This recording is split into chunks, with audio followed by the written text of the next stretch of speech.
So Ed Woodward has officially left his role at Manchester United. Let's look at the man. Let's look at his time at Manchester United and exactly why United fans the world around are happy to see him go.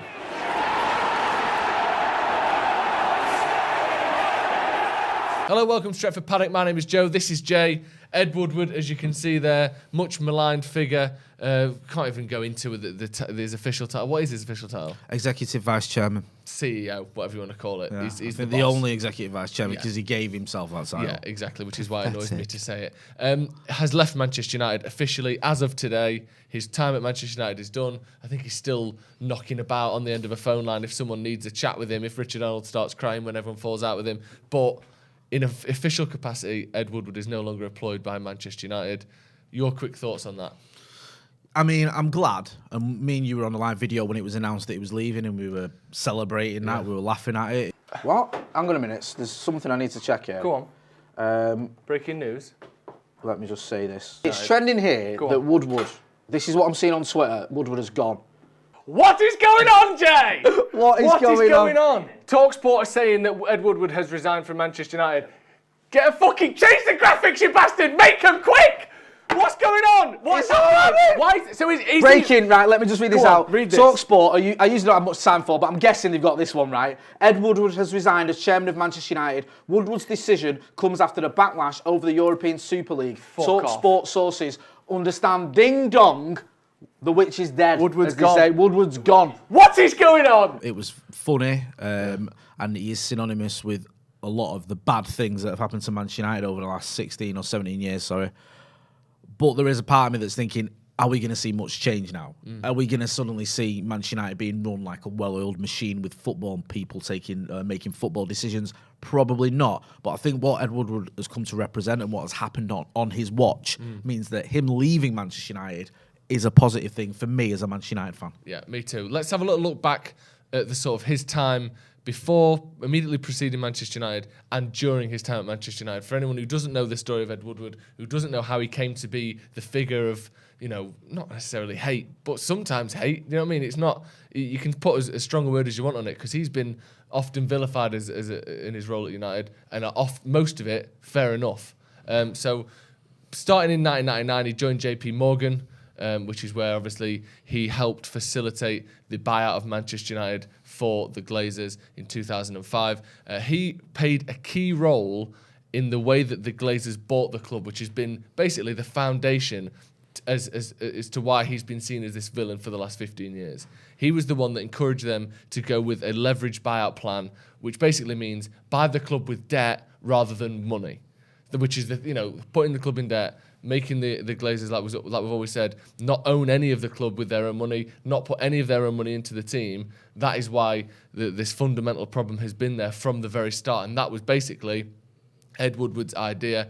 He then was recruited by the Glazers from JP Morgan when they came over to Manchester United in an initial financial planning role. So he's the one that when you buy stuff and you go to the shop and you put your credit card in and you pay cash, that's your money. Yeah. Don't do that. Don't do that. Use the bank's money to buy a club that is, a pillar of a community and known the world around. Won't give me any money. They won't lend me any money. Well, that's I'm the thing. Get around that. The bank won't give you a bit of money, but what they will give you is a few $100 million. Yeah. Because at that point, it's an asset to them. Right. Okay. Them giving it to you is good for them. So let them owe you 500 million quid. You buy Manchester United, and we'll take things from there. So the takeover happened in 2005. In 2007, he was then made to be in charge of commercial operations at Manchester United, which this is where he started to build his reputation. Obviously, behind the scenes, people saw him as someone that could get these deals done, that would go to brands around the world and capitalise on markets that so far had been large in terms of numbers,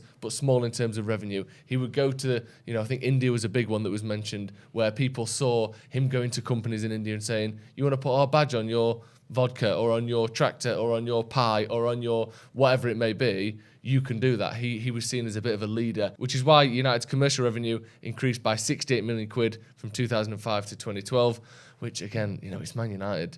but he was seen as a bit of a sort of trailblazer on that side of things. That's what he's known for. That's why he's respected behind the scenes, if he is respected. Yeah, I mean, it's a bit misleading, I always think, because the growth from like the late 90s to the mid noughties was the rate of growth was bigger. Yes. And I think that whilst he did do certain things that brought in a lot of money, there's no denying that, but it's not like he was reinventing the wheel. No, exactly. And I think he gets a lot of credit, or perhaps gets more credit than he deserves for that. If you just put aside all the Glazer stuff, which is difficult anyway, but even if you do, just pure look at what he did in bringing in money, people go, oh, well, he's done really well there. Well, he's done okay. I agree. Yeah, he's not this amazing financial sort of commercial revenue guru who's done sort of broke down barriers and done things that no one else has considered. He's done a lot of things that other companies, other sports brands are doing. Yeah. And then also, why should we ignore the Glazer stuff? We shouldn't. The only reason he's in that job is because he's put us hundreds of millions of pounds in debt with these owners who are taking out dividends come hell or high water, no matter what stature or what state, the team and the club are in. Yeah. And also on his watch, and we'll get into it a little bit later, but we've seen us fall well behind other clubs in terms of what's happening on the pitch, in terms of success, in terms of our stadium. So he brought in he increased revenue by £68 million between 2007 and 2012. Is practically irrelevant. It's not even that much. No. And me saying, by the way, why he's got this acclaim for it, that wasn't my opinion. No, I know it's not, bro. I know. But it is. It's a common thing I hear. Exactly. I had someone stop me in the street once near Old Trafford on Chester Road and say, why are you always going in? This was about 5 or 6 years ago. Why do you always go in on Woodward? Why do you always go in on him? And I'm like, how long have you got? Why? Like, because of what he's done to my football club and what he's helped to happen at my football club.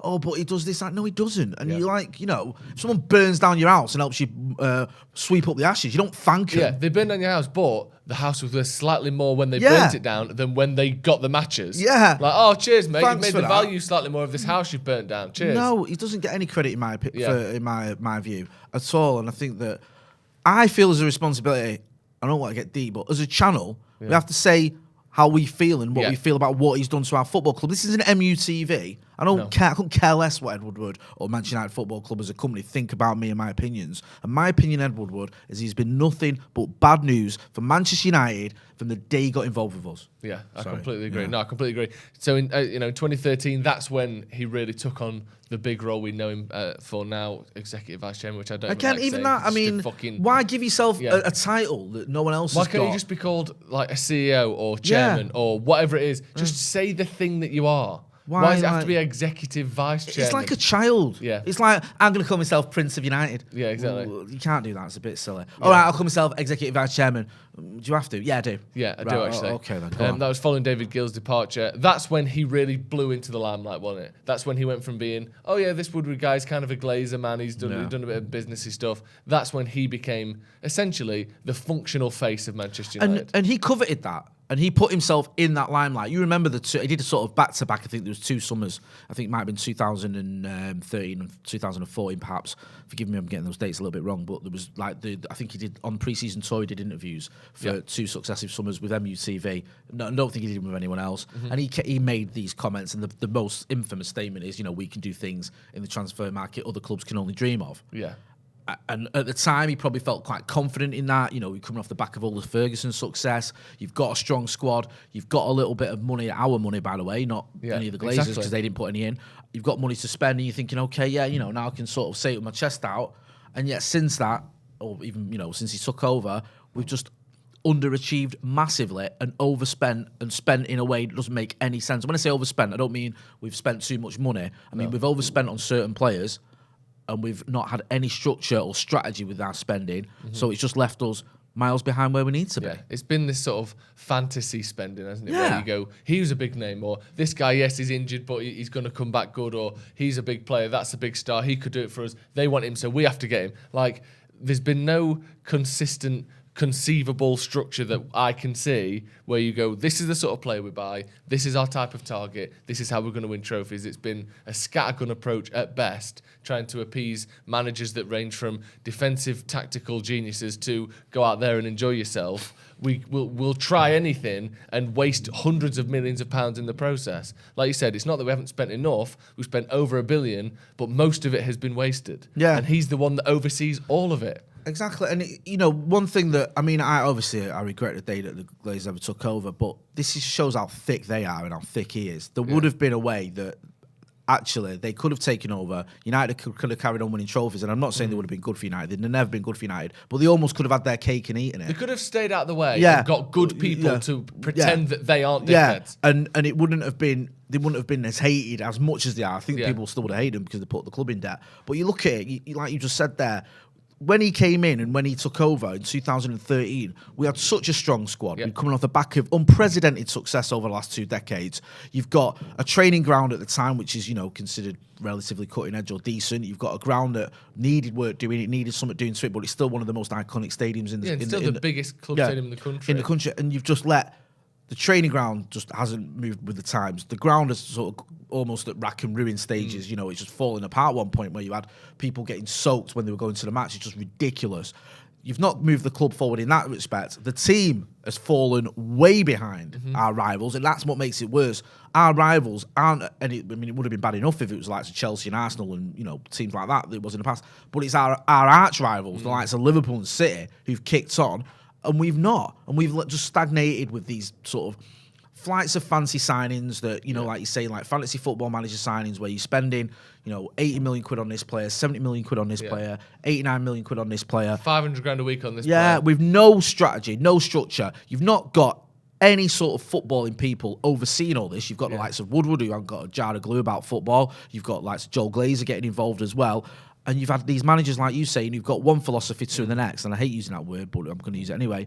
And it doesn't marry up. It's not a coherent strategy and a coherent sort of one strategy or one philosophy to the next. It's literally one manager who's got some ideas and then replaced by another manager who's got almost completely different ideas, getting rid of the players you've just spent hundreds of millions on, and then you go through this cycle again. And Woodward has to take the blame for that. And just from a basic point of view, like I said earlier about, if the Glazers had been clever, we could have, been competitive and won trophies. I'm not saying we wouldn't have protested and still wouldn't have gone, because we protested in 2009 when we, the green and gold of 2010 when we were successful in winning trophies. In 2005 we were successful in winning trophies and we protested against them. You'll always have that element, but spending that amount of money with what you inherited, you should have won at least one or if not 2 Champions Leagues and several Premier Leagues during that time, and we've won neither. We're miles away from where we were when Sir Alex Ferguson and David Gill left the club.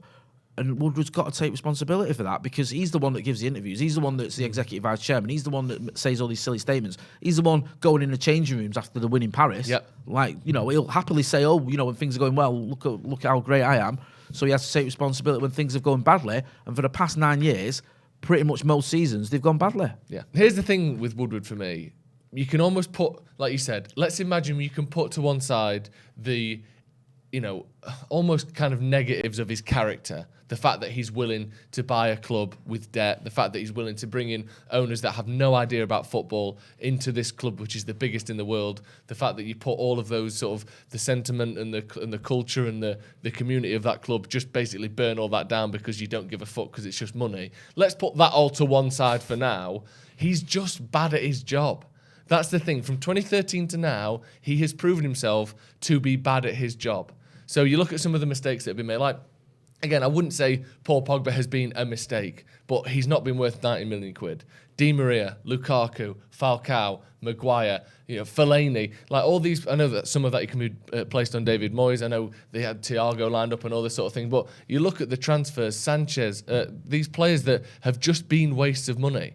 And you go from one player and one manager to the next, like you said, with no idea, no coherence, no structure. He hasn't set this club up to be successful. He's literally set it up in a way that for things to be successful with him around, it would have relied on the genius of other people to fix his problems. That's no way to create long-term success. You have to bring people in that overcome your incompetence. That's not good. He should be competent.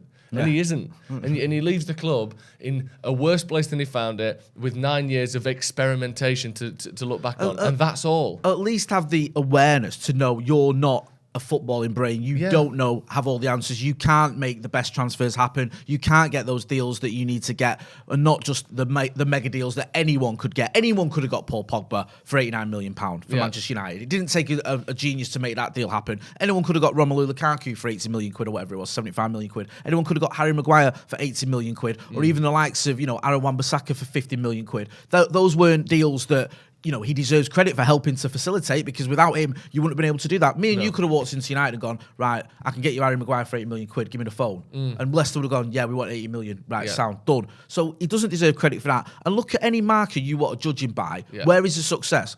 Is the club in a better position than it was when he took over? Absolutely no. not. Is the stadium in a better position? No. It's in the same position. Yeah, it's the same position. In fact, not worse. Yeah. It's falling to bits. So no. Is the team better off? No. Are we better off financially? Have we cleared the debt that we said we'd have cleared? No. We're still in hundreds of millions of pounds worth of debt. Are the fans any happier? Are we competing? Have we won any trophies? Have we won won any three trophies? major trophies in 9 years. We've gone from a team that will consider winning the Premier League and losing a Champions League final to be a disappointing season to a team where, if we make top 4, we treat that like it's a successful season. We've achieved what we were hoping to achieve. Since when has that been the benchmark for success at Manchester United Football Club? It shouldn't be. And you can say, okay, well, City have spent loads of money, Chelsea spent loads of money, the Scouts have spent loads of money, and they have. But so have we, and we've wasted a lot of money. And you have to look at that and be honest about it, and you have to look at who's responsible for that. And yes, you can say that Louis van Gaal and David Moyes and Jose Mourinho and Ole Gunnar Solskjaer have to take some responsibility. But the one common denominator throughout all of their managerial reigns has been Ed Woodward.